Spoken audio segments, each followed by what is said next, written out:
हामीले बनाएको सरकारमा हामीले ढाल्न बेर लाउँदैन तरिकाले चाहिँ हुँदैन सरकार चाहिँ जसरी हुन्छ आफ्नो चाहिँ ल सरकारको म्यान्डेट भनेको 6 महिना हो 6 महिनामा 20 ल 1 महिना सिद्धिसक्यो 1 महिना भनेको लगभग सरकारको 20-25% सिद्धिन लागिसक्यो त्यो भएर सरकारले चाहिँ आफ्नो अब यो प्रत्यक्ष कार्यकारी प्रमुखको निर्वाचन बनाउनतिर ध्यान दियोस् र यो जति पनि यो भ्रष्टाचारका यिनी मान्छेहरू छन् यिनी मतियारहरूलाई चाहिँ यसलाई गरोस् र सरकारलाई कुनै पनि पक्षले कुनै पनि निकायले संवैधानिक निकायहरूले कुनै पनि अवरोध गर्छ भने हामी पछाडि छौँ सरकार खुट्टा नगमाओस् यदि सरकार काम गर्न सक्दैन भनेपछि सरकार चाहिँ तत्कालै आफूले हात छोडोस् र मान्छे नयाँ मान्छे आउँछ हाम्रो नेतृत्वमा आफ्नै जेनजीकै नेतृत्वमा सरकार बन्छ फेरि यो जेनजेट 2.0 भनेको चाहिँ यसको मुख्य उद्देश्य भनेको तपाईँको जति पनि छरेर रहेका जेनजी साथीहरू हुनुहुन्छ जति पनि जेनजी ग्रुपहरू हुनुहुन्छ उहाँहरूलाई चाहिँ एकीकृत गरेर एउटै छातामुनि चाहिँ राख्ने यसको चाहिँ मुख्य उद्देश्य हो त्यो भएर यसको मुख्य उद्देश्यमा चाहिँ सबै साथीहरू चाहिँ अहिले यहाँ ग्रुप बनाएर कोही बालुवाटार जाने कोही शीतल निवास जाने यसले गर्दाखेरि जेनजी आन्दोलन अलिकति कमजोर भएको हामीले चाहिँ फिल भइरहेछ त्यो भएर जेनजी आन्दोलनलाई चाहिँ एउटा यसको एजेन्डा चाहिँ के हो भनेर चाहिँ त्यसमा चाहिँ एकीकृत भएर चाहिँ लाग्नको लागि म सम्पूर्णलाई यहीँबाट पनि अनुरोध गर्दछु कि तपाईँको चाहिँ हामी आन्दोलन चाहिँ मेनमा केमा गरेका थियौँ सडकमा कुन तरिकाले आएका थियौँ 23 र 24 गतेको माहौल एउटा थियो अहिले चाहिँ तपाईँको यो आन्दोलन बिस्तारै बिस्तारै सत्ता केन्द्रित हुँदै गयो कि जेनजी साथीहरू पनि सत्तामा लुप्त हुनुभयो कि होइन कुनै पकेटका मान्छेहरूलाई चाहिँ स्वघोषित जेन्नी गराउने कसैले कसैलाई के गर्ने आन्दोलनमा भएको कदरहरू छैन घाइते मृतकहरूको केही कुरै उठिरहेको छैन अहिले चाहिँ बढी मात्रामा चाहिँ सत्ता केन्द्रित भइरहेछ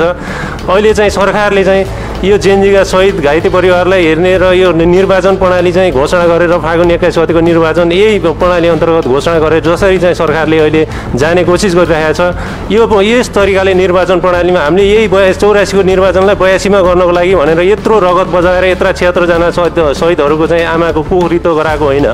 चाहन्थ्यौँ हामीले यो निर्वाचन प्रणाली चाहिँ जसरी पनि चेन्ज गर्नुपर्छ र यो निर्वाचन प्रणालीमा हामीले निर्वाचन हुन दिँदैनौँ भनेर हामीले पटक पटक भनिरहेका छौँ सरकारलाई कुन चाहिँ कानुन कुन चाहिँ संविधान के भनेर त्यो यताउता दायाँ बायाँ गर्ने छुट्टै छैन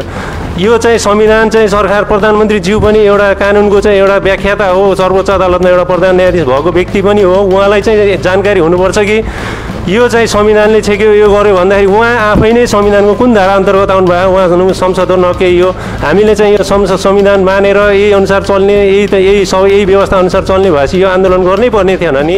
जति पनि यो राजनीतिक वितृष्णा छ यो राजनीतिमा चाहिँ यहाँ देशमा चाहिँ जुन खालको अराजकता भ्रष्टाचार र यिनी राजनीतिक नेताहरू र यिनी पार्टीहरू जसरी अराजकताको दलदलमा जसरी डुब्दै गएर यसमा चाहिँ एउटा जनतामा जुन विस्फोट हुन बाँकी थियो त्यो विस्फोट भएर त्यसको चाहिँ आवाज चाहिँ जुन समावेश भएको छैन नि यो चाहिँ मान्य छैन हामीलाई चाहिँ के छ भन्दाखेरि हाम्रो मुख्य एजेन्डा भनेको अहिले चाहिँ यो निर्वाचन प्रणालीमा निर्वाचन हुँदैन प्रत्यक्ष कार्यकारी प्रधानमन्त्रीको निर्वाचनै हुनुपर्छ त्यसको लागि सरकारले अध्यादेश लिएर राष्ट्रपतिलाई सिफारिस गर्ने हो कि राष्ट्रपतिज्यूले त्यसको चाहिँ गर्न सक्नुहुन्न भने संविधानको धारा या देखाउनुहुन्छ भने हामी यो संविधानलाई पनि मान्नै पर्छ भन्ने हामी छैन फेरि संविधान अनुसार हामीले एउटा राष्ट्रपतिलाई चाहिँ एउटा अभिभावक जसरी मानेर गएका छौँ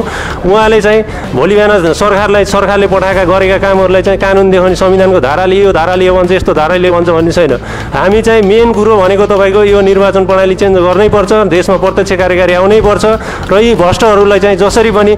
कानुनी दायरामा ल्याउनुपर्छ 46 सालदेखि यताका सम्पूर्ण खालका भ्रष्टाचारका फाइलहरूलाई चाहिँ दायाँ बायाँ नभनिकन सरकारले चाहिँ खोल्नु पर्दछ र यसमा चाहिँ अख्तियारका प्रमुख अहिले चाहिँ जो हुनुहुन्छ उहाँलाई चाहिँ ट्याग लागिरहेको छ एउटा राजनीतिक दलको मान्छे हो यो गोजाको मान्छे यसले काम गर्न सक्दैन भनेर जसरी ट्याग ल्याइरहेको उहाँलाई चाहिँ एउटा अवसर पनि हो यो आन्दोलनको जगमा चाहिँ बनेको सरकार हो यसलाई चाहिँ पूर्ण रूपमा सहयोग गर्नुपर्छ र उहाँले जति पनि फाइलहरू छन् पक्षपात नगरिकन सम्पूर्ण ठुला खालका अहिलेसम्म जति पनि चर्चित खालका फाइलहरू छन् तत्कालै खोल्नुपर्छ उहाँलाई चाहिँ आज भोलि पर्सि भन्ने छुट्टै छैन त्यो भएर जति सक्यो चाँडै गर्नुपर्ने छ र तेस्रो कुरा भनेको चाहिँ जेनजी शहीद परिवार र घाइते परिवारलाई जसरी चाहिँ अहिले 15 लाख दिएर टाल्ने अथवा घाइतेहरूको व्यवस्था गर्ने खालको भइरहेछ कुनै घाइतेहरू चाहिँ यहाँ घरको डर मानेर बुवा आमाको डर मानेर मलाई गोलीको छर्रा ला भनेर देखाउन नसक्ने खालका घाइतेहरू पनि हुनुहुन्छ यहाँ थुप्रै यहाँ गुनासो गर्न आइरहनु भएको छ तिनीहरूको पनि उचित व्यवस्थापन गर्नतर्फ सरकार लाग्नुपर्दछ हामीले आमाले चाहिँ गद्दार गर्नुहुन्न भन्ने एउटा आमालाई चाहिँ सर्वसम्मत रूपमा जेनजी साथीहरूले चाहिँ एउटा गरेर प्रधानमन्त्री बनाएको थियौँ आमाबाट हामीहरूलाई आशा छ कि आमाले चाहिँ घात गर्नुहुन्न यो आन्दोलनलाई चाहिँ न्याय दिनुहुन्छ यो आन्दोलनले गरेका एजेन्डाहरूलाई चाहिँ उहाँले चाहिँ समावेश गर्नुहुन्छ जसरी अलि पछिल्लो दिनमा आलटाल गर्ने काम गरिरहेको छ सरकारले चाहिँ न भ्रष्टाचारका गरिरहेको यिनी हत्याराहरूलाई चाहिँ जसरी छाडा छोडिरहेको छ अहिले तपाईँले हेर्नुभयो भने एमाले अध्यक्ष केपी ओली पहिलाको हत्यारा प्रधानमन्त्री प्रधानमन्त्री भनौँ उनीहरूले नै त्यहाँ सतीको मुख्य योजनाका नरसंहारकर्ता चाहिँ ऊ हत्यारा नै हो। हत्यारालाई चाहिँ सरकारले यसरी छौडा तरिकाले जसरी चाहिँ खुल्ला छोडिरहेको छ यो चाहिँ एकदमै आपत्तिजनक छ। सरकारले चाहिँ उसलाई अहिले तत्काल पक्राउ गर्न सक्दैन भनेपछि जसरी पनि हुन्छ उसलाई नजरबन्दमा राख्नुपर्छ। मिडियामा आएर यस्ताउता गर्ने अराजकता गर्ने त्यो छुट चाहिँ सरकारले दिनै हुँदैन। उसका चाहिँ सङ्गठनका मान्छेहरू चाहिँ अहिले जेएनयुमा भन्दै विभिन्न खालका जिल्लाहरूमा पनि अहिले दर्ता गर्ने पार्टीका मान्छेहरूलाई चाहिँ पकेटका मान्छेहरूलाई लगेर ल हाम्रो जेएनजी टोली हो भनेर सिडिओ कार्यालयहरूमा जाने। यहाँ पनि तपाईँको जेएनजी अभियान त भन्दै यहाँ चाहिँ अहिले जसरी चाहिँ घुसपेट गर्न खोजेर चाहिँ आन्दोलनलाई तितर पार्ने खोजिरहेको छ र आन्दोलन चाहिँ विभिन्न घुसपेट भयो यताउता भयो। यसले चाहिँ विभिन्न दलालहरूले गरे यो जेएनजीहरू चाहिँ विदेशीबाट परिचालित बनाउन् यस्तो खालको भरम छरेर चाहिँ जसरी जेएनजी आन्दोलनलाई चाहिँ जसरी अहिले चाहिँ एउटा उपलब्धिविहीन तरिकाले प्रचार गर्न खोजिरहेको छ र यसलाई चाहिँ एउटा विदेशी एजेन्डाहरूको संज्ञा दिएर चाहिँ प्रतिपक्षी दलहरूले चाहिँ जसरी यसलाई चाहिँ काम गर्न खोजिरहेको छ यो एकदमै भर्सनायोग्य छ। उनीहरू नै यो देशका राष्ट्रघाती हुन्। हिजो महाकाली बेच्ने को पार्टी नै फुटाएर चाहिँ एउटा महाकाली बेच्ने चोरहरूले चाहिँ आज यी भ्रष्टहरू यी देशघाती राष्ट्रघातीहरूले चाहिँ हामीहरूलाई चाहिँ राष्ट्रवादको पाठ सिकाउनु पर्ने। यिनीहरू चाहिँ हिजो यिनीहरूको कर्तव्य देखाएन। गण्डक सम्झौता कसले गर्यो? यिनी काङ्ग्रेस एमाले माओवादीहरूले चाहिँ यो 30 वर्षमा देशलाई चाहिँ के दिए? अराजकता कुशासन र यो देशमा चाहिँ एकदमै राजनीतिक जनताहरूलाई चाहिँ फ्रस्ट्रेसन भन्दा के दिएको छ? अहिले चाहिँ एउटा संविधानको नाममा चाहिँ जसरी चाहिँ अहिले चाहिँ एउटा ल यत्रो संविधान बनायो यो परिवर्तनको नाममा या भनिरहेछ उस्तो भनिरहेछ त्यो चाहिँ अलिकति एउटा अलिक